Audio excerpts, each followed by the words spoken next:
한국은 제조업 국가입니다. 거기에 수출 지향적 국가이기도 하고요. 하지만 최근 일어나고 있는 미중 무역 분쟁과 한일 간의 경제 전쟁 때문에 지금 한국 경제는 수렁으로 빠져들고 있습니다. 외환시장과 금융시장에서 큰 변동성이 일어나고 있고요. 이대로 한국 경제는 수렁에 빠져드는 것일까요? 한국 경제에 위기가 찾아오는 것일까요? 한국의 경기는 매우 위축되어 있습니다. 우리와 비슷하게 세계의 제조업 경기도 같이 침체되어 있는데요.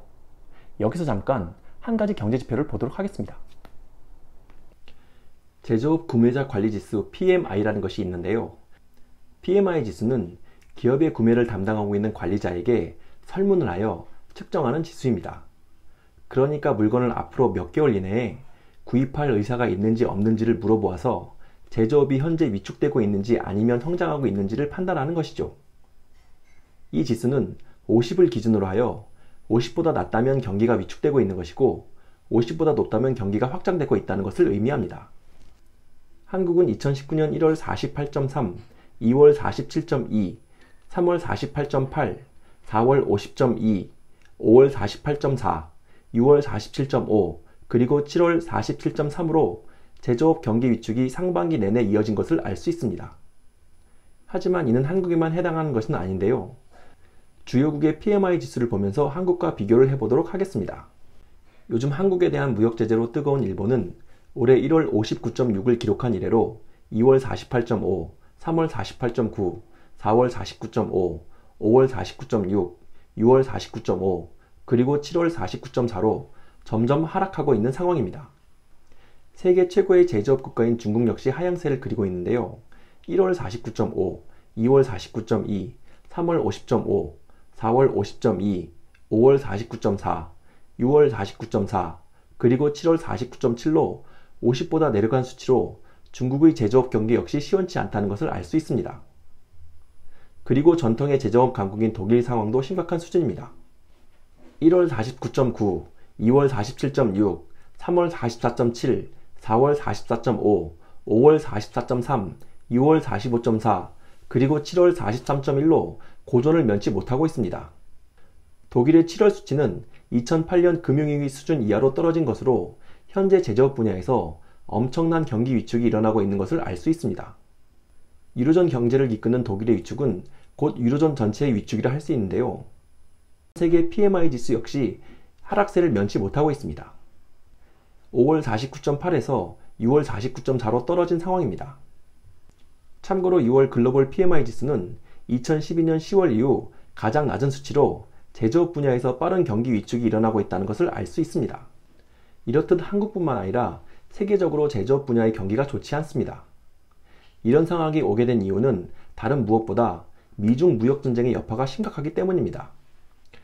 WTO 세계무역기구에 따르면 2017년 4.6%로 크게 증가하던 세계 무역량이 지난해 3% 증가에 그친 데 이어 올해는 2.6% 증가에 그칠 것이라는 예상 결과가 알려졌는데요. 결국 미국 트럼프 정부의 보호무역과 중국 대륙의 파장이 전 세계를 휩쓸고 있는 것입니다. 그런데 재밌는 것은 다른 나라의 어려움에도 이러한 상황을 초래한 미국만이 PMI 지수 50을 넘기고 있다는 것입니다. 중국을 향한 미국의 압박은 결국 미국의 여유에서 비롯된 것을 알 수 있습니다. 그런데 전 세계적으로 경제가 위축되어 있는데 유독 더 한국 경제만 위축되는 것처럼 보일까요? 그 해답은 한국 경제 구조에 있습니다. 한국은 전 세계에서 무역 의존도가 세 번째로 높은 나라입니다. 2017년 통계청 기준 72.2%의 멕시코, 71.1%의 독일에 이어 68.8%로 한국은 무역 의존도가 높은 나라입니다. 52.4%로 4위인 캐나다와 51.4%로 5위인 산유국 사우디아라비아에 비해서도 훨씬 높은 수준이죠. 게다가 한국은 전 세계 5위의 제조업 규모를 자랑하는 나라입니다.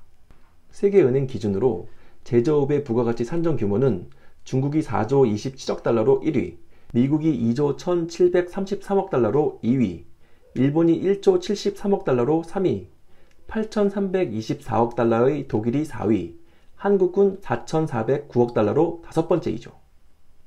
한국 아래로는 인도가 4086억 달러로 6위에 있습니다. 이 통계는 부가가치 산정으로 이루어진 것으로 쉽게 말하자면 제조업을 통해 얻은 국가의 순이익이라고 할 수 있습니다. 또한 UNIDO, UN 공업개발기구에서 발표하는 CIP 지수, 즉 제조업 경쟁력 지수에서도 한국은 5위에 랭크되어 있습니다. 1위 독일, 2위 일본, 3위 중국, 4위 미국에 이은 5번째이죠. 말 그대로 전 세계에서 제조업만으로는 어딜 가나 5등은 할 정도로 경쟁력이 있는 제품을 만든다고 할 수 있습니다. 그런데 한국의 GDP 대비 제조업 비중은 통계청 기준 2018년 현재 29%로 주요국 중 가장 높습니다. 세계은행 기준 독일이 21%, 일본 역시 21%, 미국 11%, 중국 29%, 그리고 인도가 15%입니다. 한국은 제조업으로 창출하는 부의 규모가 엄청난데 GDP에서 차지하는 비중까지 높은 말 그대로 제조업만으로 먹고 사는 국가라 할 수 있습니다.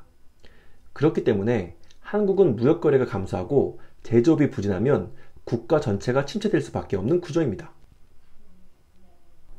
이렇게 제조업에 편중된 산업구조는 전 지구적인 문제점이 발생했을 때 유독 취약한 단점이 있는데요. 현재 주가의 하락과 경기 침체가 다 여기서 기인한다고 말씀드릴 수 있습니다. 이런 구조로 인해 제조업에 비해 취약한 서비스업의 부진이 현재 더 눈에 띄는 것입니다. 서비스업이란 사전적 의미로 비물질적인 생산물을 제공하는 산업을 의미합니다. 또 서비스업은 1차, 2차 산업의 토대 위에서 만들어집니다. 그런데 현재 한국의 서비스업의 경우 서비스업 종사자에 비해 경쟁력이 다소 부진한 특징이 있습니다. 자료를 한번 보시겠습니다. 한국은행 통계에 의하면 한국의 서비스업 종사자 비중은 1992년 50.2%, 2000년 61.2%, 2005년 65.7%, 2010년 68.8%, 그리고 2016년 70.6%로 가파르게 증가하였는데요. 반면 GDP 대비 서비스 산업의 부가가치 비중은 1992년 53.9%, 2000년 57.5%, 2005년 59.4%, 2010년 59.3%, 2016년 59.1%로 서비스업에 종사하는 사람이 급격하게 늘어난 데 비해 서비스업이 창출하는 부가가치는 10년이 넘는 기간 동안 제자리 걸음 중인 것을 알 수 있습니다. 한국의 서비스 산업은 최근에 플랫폼 형태로 영세한 자영업자의 비용을 줄여준 형태로 발전한 정도일 뿐 미국 증시의 상승의 원동력이 되었던 페이스북, 아마존, 애플, 넷플릭스, 구글과 같은 서비스 산업을 선도하는 기업이 아직까지 없습니다. 네이버나 카카오가 그나마 눈에 띄지만 두 기업을 합쳐도 아직 매출이 10조 원에 미치지 못합니다. 그만큼 한국 경제에서 서비스 산업이 제대로 성장하지 못하고 있는 것이죠. 그런데 서비스업 종사자 비율은 다른 선진국에 비하면 결코 높은 수치는 아닙니다. 경제개발협력기구 OECD에서 발표한 2017년 기준자료에 따르면 미국이 80.9%, 영국이 80.5%, 스페인이 76.2%, 일본이 72.6%, 독일이 71.3%, 이탈리아 70%로 OECD 전체 평균 73.3%에 비해 낮은 수치니까요. 이제 막 선진국에 진입한 한국은 통계를 봐도 서비스 산업을 좀 더 확대할 필요가 있는데요. 한국 서비스 산업의 특징이 있습니다. 늘어나는 종사자에 비해 부가가치를 창출하는 능력이 떨어진다는 것입니다. 물론 막강한 제조업의 영향도 있겠지만 한 가지 큰 이유가 있어서 그렇습니다. 그것은 바로 자영업자 종사 비율 때문에 그렇습니다. OECD가 2017년 발표한 자료에 의하면 한국의 전체 취업자 대비 자영업자의 비율은 25.4%라고 합니다. 이 수치는 주요 선진국들과 비교했을 때 굉장히 높은 수치인데요. 미국 6.3%, 캐나다 8.3%, 독일 10.2%, 일본 10.4%, 프랑스 11.6%, 영국 15.4%, 이탈리아 23.2%로 한국은 그 어떤 나라보다 높은 것을 알 수 있습니다. 한국도 2000년대에 들어서 취업자 대비 자영업자의 비율이 꾸준히 줄어들고 있으나 20%를 넘어서는 수치는 다른 선진국과 비교해도 높은 수치임에 분명합니다. 자영업자가 증가한 이유는 IMF 외환위기 이후 노동연수를 높이고 기업의 근속연수를 줄였기 때문입니다. 모두가 자영업에 뛰어들 수밖에 없는 비극적인 현실에서 비롯된 것이죠. 하지만 자영업자가 많다는 것은 한국의 서비스업 전체가 영세할 수밖에 없는 이유가 되기도 합니다. OECD가 2017년 발표한 자료에 의하면 한국의 서비스업 노동생산성은 시간당 4.9달러로 미국 14달러, 일본 8.3달러, 독일 8.7달러에 비해 현저히 낮은 수준입니다. OECD 평균이 7.7달러로 서비스업의 노동 생산성은 확실히 뒤처져 있다는 것을 알 수 있습니다. 이러한 생산성의 저하는 서비스업의 부가가치 창출이 늘지 않는 결정적인 이유입니다. 제조업에 비해 대형화, 선진화, 고도화되지 않는 것이 바로 여기서 시작되는 것이죠. 그렇기 때문에 경기가 좋지 않을 때 서비스업을 하시는 분들이 아주 힘들다는 소리가 여기서 나오는 것입니다. 아무리 내장사, 자영업을 오래 해도 대기업 초봉 임금보다 작은 돈을 가져갈 수밖에 없는 것이 현실인 것이죠. 통계청 기준 대기업 신입사원의 평균 임금은 3,893만 원이고요. 반면 자영업자의 평균 소득은 6,244만 원으로 훨씬 많은 것처럼 보이지만 하위 20%의 계층 소득은 890만 원, 하위 20%에서 40% 계층의 소득은 2,409만 원, 하위 40%에서 60% 계층의 소득은 3,989만 원으로 나타나고 있습니다. 결과적으로 전체 60% 정도의 자영업자가 대기업 신입사원보다 못한 수입을 올리고 있는 것이죠. 무역과 수출이 부진한 상황에서 국가 경제가 같이 휘청거리는 가장 큰 이유는 현재 이러한 구조적 모순 때문에 있습니다. 선진국에 막 진입하기 시작한 한국의 경우 수출과 무역을 중심으로 해야 하는 건 맞지만 서비스업의 고도화를 통해 일종의 내수의 버팀목을, 부가가치를 창출할 수 있는 내수의 버팀목을 만들어야 합니다. 한국은 이제 막 선진국에 진입하기 시작했습니다.